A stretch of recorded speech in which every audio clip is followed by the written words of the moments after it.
네, 이 시간에도 우리 주님을 사랑하는 우리 성도님들에게 하나님의 크신 응답과 축복이 함께 하시기를 예수님의 이름으로 축원합니다. 오늘 하나님께서 우리에게 주신 말씀 창세기 32장 24절에서 29절까지 축복의 장자 야곱이라는 말씀의 제목입니다.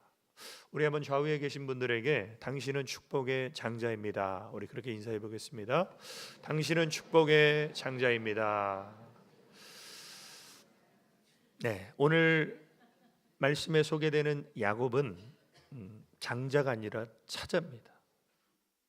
쌍둥이 중에 첫째는 에서고 야곱은 그 동생이었죠. 그런데 이 에서와 야곱의 이 관계를 또 그 이름의 의미를 창세기 25장 25절에 보면 먼저 나온 자는 붉고 전신이 가독 같아서 이름을 에서라 하였고 후에 나온 아우는 손으로 에서의 발꿈치를 잡았으므로 그 이름을 야곱이라 하였으며, 그래서 먼저 나가는 형 에서의 발꿈치를 잡았다고 해서 이름을 야곱이라고 했는데, 이 야곱이라는 이름의 뜻은 간교한 사람, 꽤 많은 사람. 그래서 어떻게 보면 야곱의 이름은 그렇게 복된 이름은 아닙니다. 그리고 야곱은 비록 둘째로 이 땅에 태어났지만 장자의 축복을 너무나 사모했던 사람입니다. 그래서 어떻게 보면 어느 날 에서가 사냥하고 돌아오는데 야곱은 팥죽을 맛있게 쑤고 있었습니다. 그런데 사냥을 하고 돌아와서 피곤하고 배고프고 지쳐있는 에서가 야곱에게 그 팥죽을 좀 내가 먹고 싶다라고 합니다. 그때 야곱이 느닷없이 에서에게 한 제안이 뭐냐면, 야곱이 가로되 형의 장자의 명분을 오늘날 내게 팔라. 그리고 에서가 가로되 내가 죽게 되었으니 장자의 명분이 내게 무엇이 유익하리요? 세상 표현으로 내가 지금 배고파 죽겠는데 뭐 그깟 장자의 명분 너 가져라, 그 팥죽이나 달라. 어떻게 보면 어린아이 소꿉장난 하듯이 이 장난 같은 거래를 하나님은 유효한 거래로 인정하십니다. 그래서 하나님은 야곱이 장자의 명분을 갖고 더 나아가서 눈이 어두워진 아버지를 어떻게 보면 야곱이 속여서 장자의 축복의 안수를 에서가 아닌 야곱이 받게 합니다. 그리고 그 축복의 안수를 받은 결과는 야곱이 자기 집을 나와야 되는, 아니면 형한테 맞아 죽을 수 있는 그런 상황에 야곱은 집을 나오게 되죠. 그리고 갔던 곳이 삼촌 라반의 집입니다. 그리고 삼촌 라반의 집에서 자그마치 20년 동안을 야곱은 혹독한 수고와 또 연단의 시간을 갖게 돼요. 우리가 그것을 통해서 알 수 있는 것이 뭐냐면, 하나님의 축복의 안수를 받았다고 바로 복이 쏟아지는 것이 아니라 하나님은 축복의 그릇을 만드시고 그 사람에게 복을 주신다. 그 시간이 야곱에게는 20년의 시간이 걸렸습니다. 그리고 야곱이 때가 돼서 자기 고향 땅으로 돌아가려고 할 때 삼촌 라반이 못 가게 하죠. 야, 네가 왜 가냐, 여기서 살지. 그때 야곱이 삼촌 라반에게 지난 20년 동안의 자기 삶을 고백합니다. 그 고백의 내용이 뭐냐면, 내가 외삼촌의 집에 있는 이 20년 동안 외삼촌의 두 딸을 위하여 14년, 왜 14년을 봉사했습니까? 사랑하는 여인 라헬을 위해서 7년을 내가 돈 받지 않고 일하겠습니다. 그래서 그 라헬과 첫날 밤을 보내고 아침에 눈을 떠보니까 사랑하는 여인 라헬이 아니라 레아인 거예요. 가서 따졌습니다. 내가 라헬을 위해서 7년을 봉사하겠다고 하는데 왜 그 언니를 줬습니까? 그러니까 삼촌 라반이 얼마나 머리가 잘 돌아가는 사람이었는지, 우리 이 동네에서는 동생을 형보다 먼저 주는 적이 없어. 그래서 큰 딸을 먼저 줬으니까 너 나한테 14년 동안 봉사해. 그래서 14년을 돈 받지 않고 봉사했고, 또 외삼촌의 양떼를 위하여 6년을 외삼촌에게 봉사하였거니와 외삼촌께서 내 품삯을 10번이나 바꾸셨으며 너 월 300 줄게. 그리고 나중에 80만 원 주는 거예요. 이걸 10번이나 했다는 거예요. 그래서 어떻게 보면 이 철저하게 삼촌 라반에게 이 야곱은 20년 동안 노동력을 착취당했어요. 그러나 우리 아버지의 하나님, 아브라함의 하나님, 곧 이삭이 경외하는 이가 나와 함께 계시지 아니하셨더라면 외삼촌께서 이제 나를 빈손으로 돌려보내셨으리마나. 그러니까 하나님의 도우심과 은혜가 아니었으면 야곱은 20년 동안 죽도록 삼촌 라반의 집에서 일하고 빈손으로 고향으로 갈 뻔했다는 것이죠. 자, 이런 말을 하니까 삼촌 라반이 어떻습니까? 아무 말도 못하죠. 왜 아무 말도 못합니까? 사실이니까. 그래서 야곱을 보내게 됩니다. 그리고 야곱은 처자식과 많은 종들과 많은 그런 소와 양떼를 이끌고 고향으로 가게 돼요. 그리고 사람 몇을 보내서 형 에서에게 동생 아우 야곱이 고향으로 돌아옵니다 라는 소식을 전하게 돼요.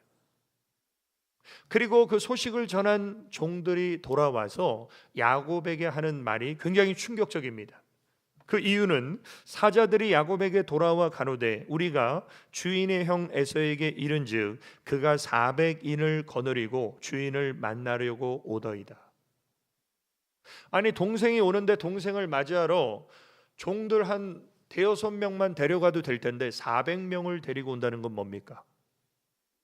20년 동안 이 에서의 마음속에는 내가 받아야 될 장자의 축복을 도적질한 이 동생놈 야곱, 내가 널 가만 안 둘 거야. 내가 너를 죽일 거야. 그런 의미가 담겨 있는 것이죠. 그래서 그 소식을 들은 야곱의 마음이 어떻겠습니까? 야곱이 심히 두렵고 답답하여 자기와 함께한 종자와 양과 소와 약대를 두 떼로 나누게 됩니다. 자, 심히 두렵고 답답한 이 야곱이 자기의 소유를 두 떼로 나눈 이유는 뭘까요? 성경을 보면 가로되 에서가 와서 한 떼를 치면 남은 한 떼는 피하리라. 그러니까 어떻게 보면 야곱은 계속해서 잔머리 굴리고 어떻게 하면 이 위기를 극복할까 나름대로 생각한 것이죠. 그리고 또 어떤 방법을 동원합니까? 또 너희는 말하기를 주의 종 야곱이 우리 뒤에 있다 하라 하니 이는 야곱의 생각에 내가 내 앞에 보내는 예물로 형의 감정을 푼 후에 대면하면 형이 혹시 나를 받으리라 함이었더라. 그러니까 어떻게 보면 선물 공세를 해서 형의 마음을 좀 이렇게 녹이고 그러면 나를 혹시 받아주지 않을까. 그런데 문제는 에서가 가난한 사람이 아니라는 거죠. 에서는 아버지 이삭의 유산을 다 물려받은 엄청난 부자입니다. 그러니까 그깟 예물이나 선물로 에서의 마음이 녹아내릴 가능성은 별로 없다는 거예요. 자, 어떻게 보면 야곱의 일생은 이렇게 꽤 많고 머리를 굴리고 인간적인 수단과 방법을 항상 생각했던 이 야곱이 어떻게 축복의 장자가 될 수 있었는가?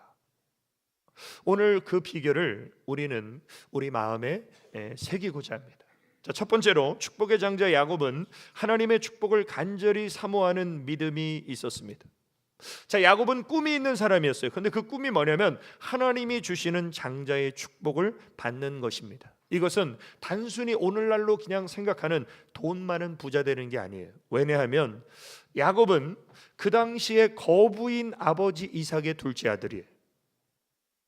자, 그러면 이 고대의 이 부모의 재산을 형제들이 나누는 방법이 뭐냐면요, 큰아들한테 2배를 주는 거예요. 나머지 아들에게는 하나씩 준다면 큰아들은 2를 주는 거예요.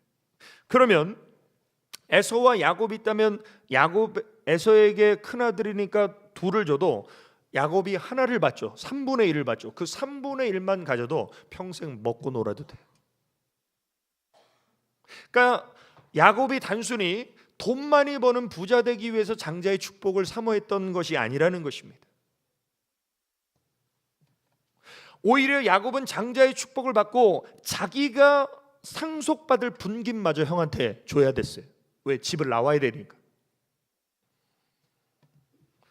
이것은 무엇을 말하냐면 야곱은 단순한 물질적인 축복이 아니라 하나님이 주시는 축복, 그것도 장자에게 주시는 하나님의 축복을 나는 받기를 원합니다.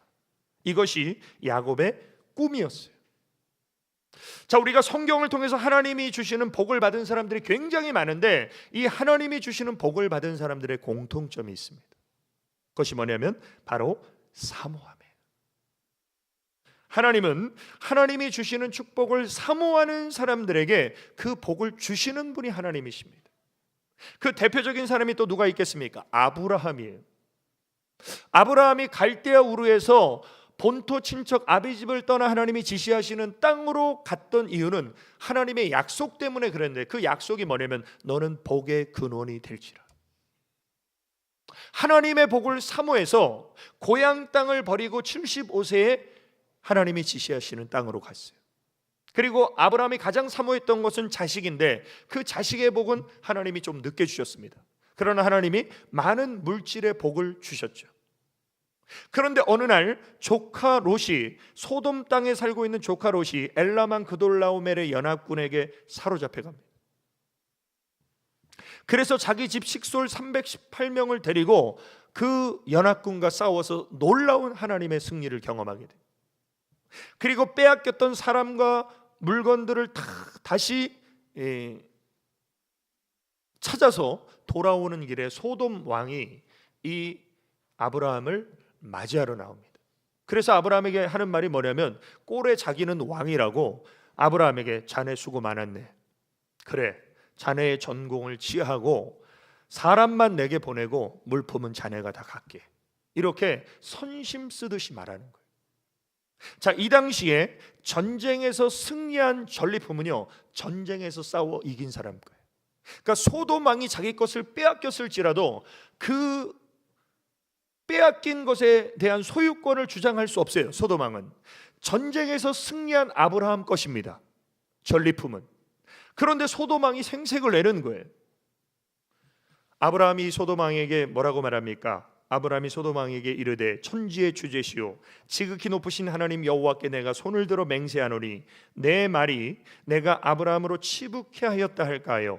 내게 속한 것은 물론 한 실이나 신들매라도 내가 취하지 아니하리라. 이게 무슨 말입니까?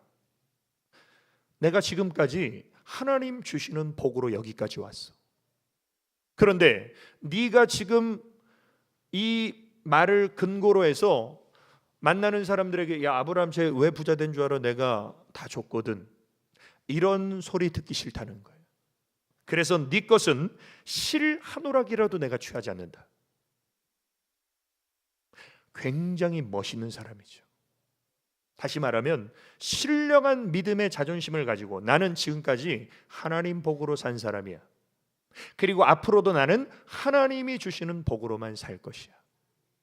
하나님은 이런 사람을 축복의 장자 삼으시는 줄 믿으시길 주의 이름으로 축원합니다. 아무나 하나님 복을 받는 게 아니에요. 다윗도 마찬가지입니다. 시편에 보면 다윗이 이렇게 신앙을 고백합니다. 내가 여호와께 아뢰되 주는 나의 주시오니 주밖에는 나의 복이 없다 하였나이다. 다윗의 신앙은 하나님만이 나의 주시라는 거예요. 하나님만이 나의 복이시라는 거예요. 일평생 이 신앙이 변치 않았던 사람이 다윗이에요. 그래서 이스라엘의 왕이 되어서 3000번제를 하나님 앞에 드릴 때 그 3000번제를 막 즐겁게 감사함으로 드렸던 이유가 뭡니까? 다윗이 고백합니다. 부와 귀가 주께로 말미암고 모든 자를 크게 하심과 강하게 하심이 주님 손에 있나이다. 이게 바로 축복의 장자예요. 세상에서 성공한 하나님 없는 사람들은요, 자기가 노력하고 자기가 최선을 다해서 자기가 대단한 줄로 착각하죠. 그러나 하나님을 믿는 사람은요, 내 인생의 모든 것은 주님 손에 있고 하나님의 은혜이고 하나님의 도우심이고 하나님이 주시는 복이고, 이걸 인정하는 사람에게 하나님은 복을 주신다는 거예요. 그런 믿음이 바로 야곱에게 있었다는 거예요.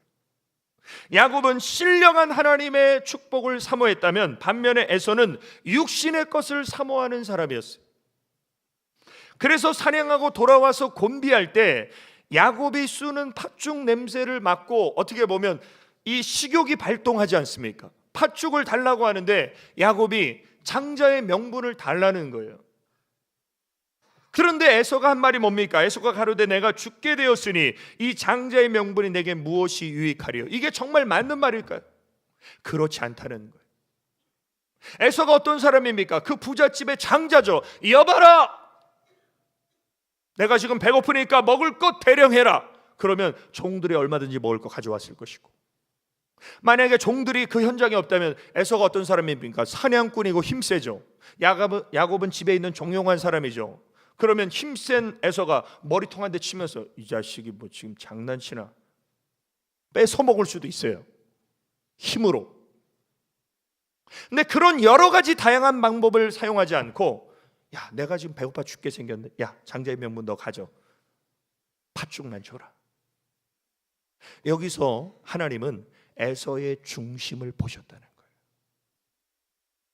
에서가 장자의 명분을 어떻게 생각하고 있는가? 성경을 보면 야곱이 떡과 팥죽을 에서에게 주매 에서가 먹으며 마시고 일어나서 갔으니 에서가 장자의 명분을 경홀히 여김이었더라. 개역 개정 성경에 보면요, 가볍게 여겼더라. 이 중한 묵직한 하나님의 큰 복을 에서는 가볍게 여겼다는 거예요. 그깟 팥죽 한 그릇에 팔아먹는 것으로 생각했다는 거예요. 하나님은 하나님이 주시는 장자의 명분을 이렇게 가볍게 여긴 에서에게 장자의 복을 주시는 것이 아니라 그 축복을 팥죽 한 그릇이라도 팔아서 갖기를 원했던 야곱에게 하나님은 그 복을 주시는 분이시다. 여기서 우리가 뭘 알 수 있습니까? 하나님은 사모하지 않는 자의 것을 뺏어서 사모하는 자에게 주시는 거예요. 마태복음 25장에 보면 달란트의 비유를 통해서 한 달란트를 가진 자가 그 달란트를 땅에 묻어뒀죠. 하나님이 돌아와서 그 종에게, 이 악하고 게으른 종아, 한 달란트를 뺏어서 10달란트 가진 자에게 줘라. 이게 우리가 믿는 하나님이에요.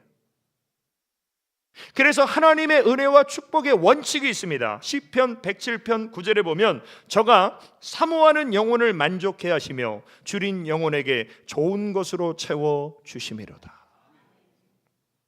하나님은 사모하는 사람, 간절함으로 하나님을 사모하고 찾고 기대하는 사람을 하나님은 은혜 주시고 만나 주세요.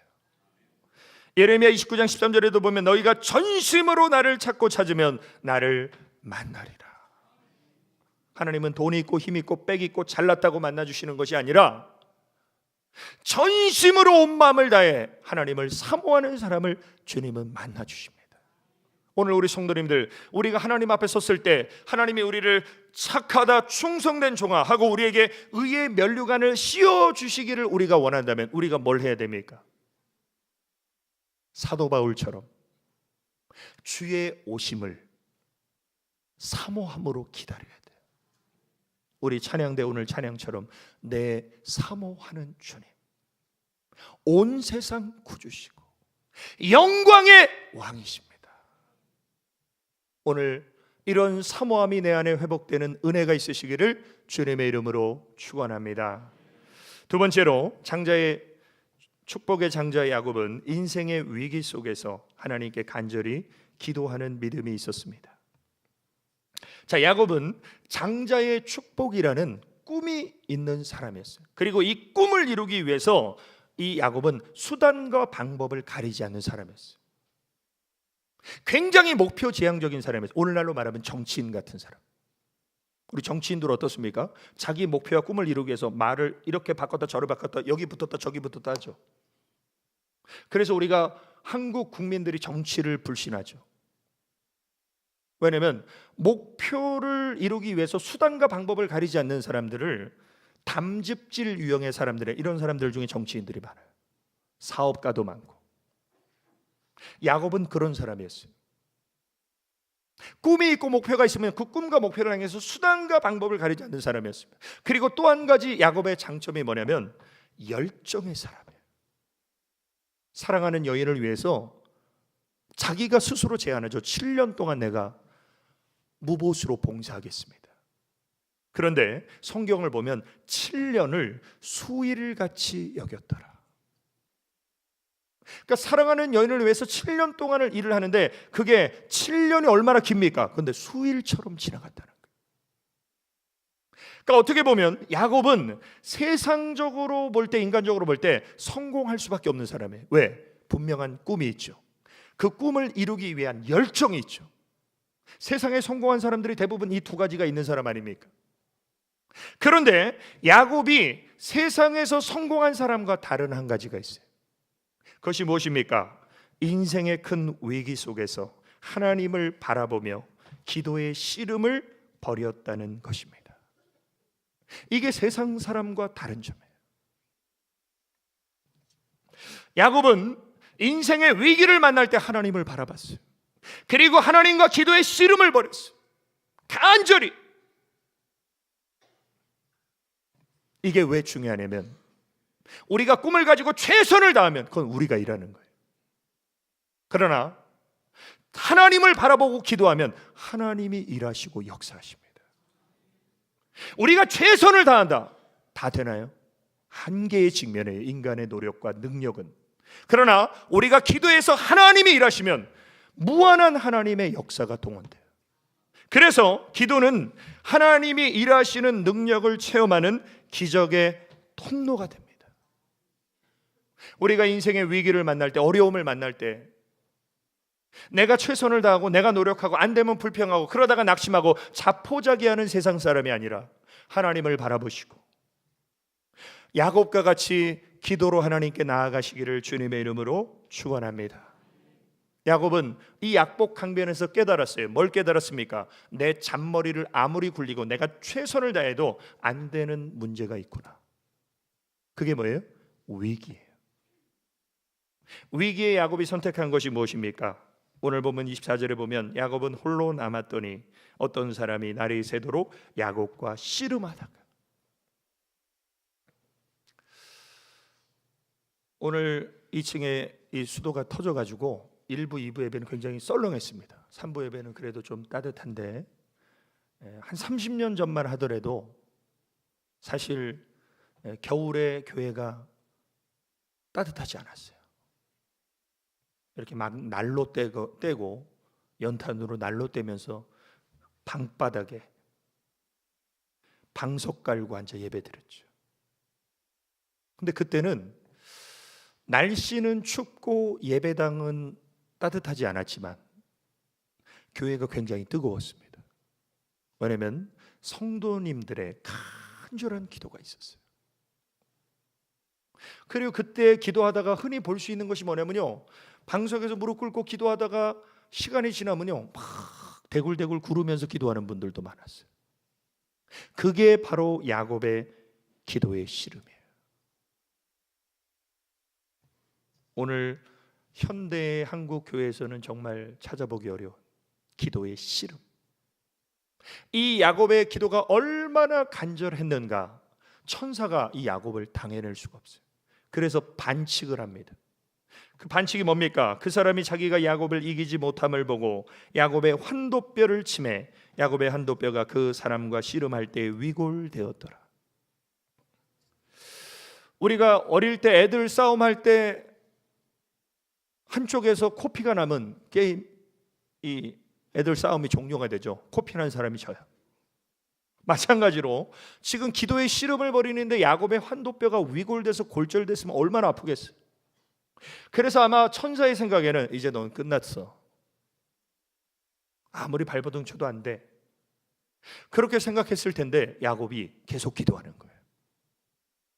다시 말하면 뼈가 위골된 통증보다 하나님의 응답과 복을 받아야 되겠다는 간절한 사모함이 더 셀 때는 어떻습니까? 아픈 것도 몰라요. 아마 예전에 20대 30대 때 무릎 꿇고 기도하다가 다리가 저린 줄도 모르고 기도한 경험이 있으실 겁니다. 기도 많이 하신 분들은 정말 하나님 앞에 간절히 매달려 기도하면요 다리가 저린 줄도 모르고 기도해요. 또 성령이 역사하시면요 저리지도 않게 하세요. 야곱의 기도가 그런 기도였어요.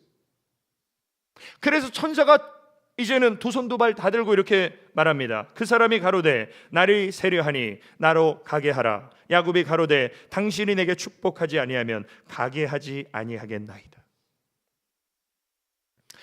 밤새도록 기도하면서 하나님이 나를 복주시지 않으면, 하나님이 나를 도와주시지 않으면, 하나님의 은혜 베풀지 않아주시면 나는 이 기도를 중단하지 않겠습니다. 그런 야곱의 간절한 기도를 하나님은 귀하게 보셨어요. 오늘 우리 성도님들 정말 하나님의 축복으로 내가 축복의 장자가 되기를 원한다면 야곱의 기도의 씨름이 내 안에 회복되시기를 주님의 이름으로 축원합니다. 세 번째로 축복의 장자 야곱은 사랑하기에 져주시는 하나님의 축복으로 승리하는 믿음이 있었습니다. 자, 아버지와 어린 아들이 씨름을 하면 누가 이깁니까? 당연히 힘은 아버지가 세죠. 아버지가 이 어린 아들을 집어 던질 수 있어요. 우리 남동현 집사님이 효준이를 갖다 던져버릴 수 있어요. 그러나 아버지와 아들이 씨름을 하면 항상 아버지가 져요. 왜 아버지가 집니까? 아들을 사랑하기 때문에. 오호호호 이러면서 일부러 져주죠.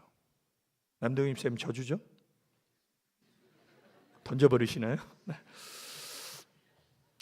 자, 간절히 하나님께 매달려 기도하는 야곱을 하나님이 집어 던져버릴 수 있어요. 근데 집어 던지지 않고 하나님이 야곱에게 쳐주세요. 왜냐하면 하나님이 야곱을 사랑하시기 때문에. 그래서 야곱에게 하나님은 승리를 주시면서 놀라운 이름을 부여하십니다. 그것이 바로 이스라엘. 이스라엘의 이름의 뜻이 무엇입니까? 그 사람이 가로되 내 이름을 다시는 야곱이라 부를 것이 아니요 이스라엘이라 부를 것이니 이는 내가 하나님과 사람으로 더불어 겨루어 이기었음이니라.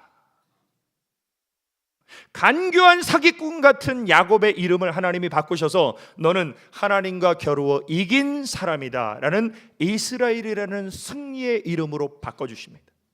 여기서 우리가 알 수 있는 것은 무엇입니까? 하나님은 기도하는 사람에게 져주시는 분이시구나. 기도에는 하나님의 놀라운 승리와 축복이 약속되어 있구나. 그래서 예레미야 33장 3절에 너는 내게 부르짖으라. 내가 내게 응답하겠고 내가 알지 못하는 크고 비밀한 일을 내게 보이리라. 이스라엘 백성들이 출애굽했을 때 하나님이 홍해 바닷길로 인도하십니다. 앞에는 바닷물이 출렁이고 뒤에는 애국 군대가 쫓아와요. 진퇴양난의 상황이에요. 도간에 든 쥐입니다. 이스라엘 백성들이 막 불평해요. 그런데 그때 모세는 하나님 앞에 부르짖어 기도할 때 하나님은 그 홍해 바다를 육지처럼 가르시죠. 상상할 수 없는 하나님의 일이 펼쳐지죠. 오늘 우리 성도님들 우리 인생이 사방으로 우겨쌈을 당할 때가 있어요. 앞뒤 좌우로 길이 없을 때가 있습니다. 그때 하나님을 찾으시고 하나님께 기도할 때 하늘의 문이 열려지는 은혜가 있으시길 주의 이름으로 축원합니다. 하나님 아버지는 그래서 기도하는 자식을 사랑하시고 가장 좋은 것을 주시는 하나님. 마태복음 7장 11절에 보면 너희가 악한 자라도 좋은 것으로 자식에게 줄 줄 알거든 하물며 하늘에 계신 너희 아버지께서 구하는 자에게 좋은 것으로 주시지 않겠느냐. 정말 하나님은 우리를 사랑하셔서 우리에게 가장 좋은 것을 주시는 분이심을 믿으시길 주의 이름으로 축원합니다. 결론입니다. 축복의 장자는 이 땅에서는 물론이거니와 천국에서도 특별한 혜택이 예비되어 있습니다. 요즘에는 좀 덜하지만 3, 40년 전만 하더라도 어떻습니까? 대부분의 부모들은요 큰아들, 그래서 큰아들만 공부시키고, 그래서 아마 여기서도 딸로 태어나서 머리가 좋으신데 공부 못하신 분 있으실 거예요. 가정은 어려운데 큰아들이 잘 돼야 집안이 쓴다. 그래가지고 큰아들 공부시키고 큰아들한테 재산 다 물려주고, 그래서 나머지 형제들이 부모에게 불평하는 그런 가정들이 있었어요. 그런데 그 큰아들의 혜택은 이 땅에서만, 그것도 부모님이 돌아가시기 전까지만 유효해요. 그러나 오늘 본문의 야곱 같은 축복의 장자, 믿음의 장자는 이 땅에서도 하나님의 축복과 은혜가 함께하고 더 나아가서 하나님의 나라에서도 특별 대우를 받게 됩니다. 그것이 바로 장자들의 총회예요. 히브리서 12장 23절에 보면 하늘에 기록한 장자들의 총회와, 이 하늘에 기록한 장자들의 총회는 믿음의 장자만 가는 거예요. 예배의 장자인 아벨이 들어갈 것이고, 축복의 장자인 야곱이 들어갈 것이고, 야곱의 11번째 아들인 형통의 장자인 요셉이 들어갈 것이고, 이세의 8번째 아들인 승리의 장자 다윗이 들어갈 것이고, 그리고 오늘 예배드리는 우리 모든 성도님들이 장자가 되어 들어가시길 주의 이름으로 축원합니다. 그러기 위해서는 우리는 하나님이 주시는 신령한 축복과 은혜를 사모해야 합니다. 인생의 위기를 만날 때마다 하나님 바라보며 간절히 기도해야 돼요. 그리고 우리가 기도할 때 져주시는 하나님의 승리와 하나님의 은혜가 이 땅과 하나님의 나라에서 계속되는 은혜가 있으시기를 주님의 이름으로 축원합니다. 우리 기도 드리시겠습니다. 아버지 하나님, 크신 은혜와 사랑을 감사를 드립니다. 이 땅을 사는 동안 물질적 세상적인 복으로 부자 되는 것을 원하는 것이 아니라 하나님이 주시는 축복과 은혜로 축복의 장자가 되게 하시사 하나님 앞에 이 땅에서도 승리하는 인생을 살게 하여 주시고 하나님 나라에서도 장자들의 총회에 참여하는 은혜가 있게 하여 주옵소서. 예수님의 이름으로 기도 올리옵나이다. 아멘.